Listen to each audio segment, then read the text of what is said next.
И он се заслика там и прави гол. При което го набутва на всички орки вътрешно. А ти де си ма, бе, княж, ти нямаш достоинство да ме снимаш мене, а? Вишка! Аре, секта ми, ясно. Ти баш тъпата орка. Ай, спирам го. Ай, спри го, вишка нещата. Пак продължаваш да снимаш. Вечера да може да има къде да лъскаш, нали? Чакай, о, господи на FIFA, моля те, помогни ми утре да падна с по-малко от 5 гола от мочона. Моля те, помогни ми. Като мислиш, господи, на що е мочона? Почти можеш на мене. Обаче аз няма да ти позволя да паднеш с по-малко от 5 гола. Сърбу! Марше, орка нещата. Виж, си светят, светят!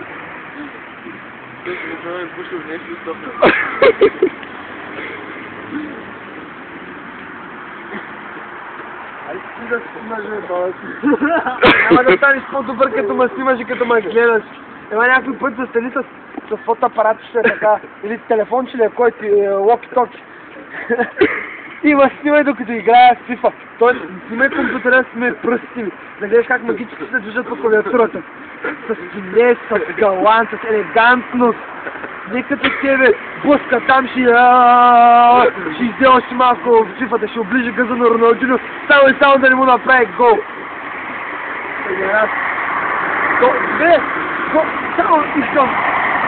Усещате ли просто? Просто искам да разбера какво е чувство.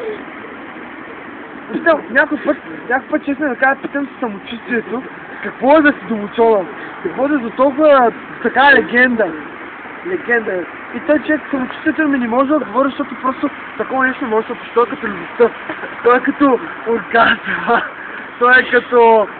Ами то ти идва отвътре, бе, човек. Той ти идва отвътре, бе. Абе, аз съм гей, бе. Аз съм като Айнщайн на FIFA-та, бе, брат ми. Ай, ще си молиш, бе.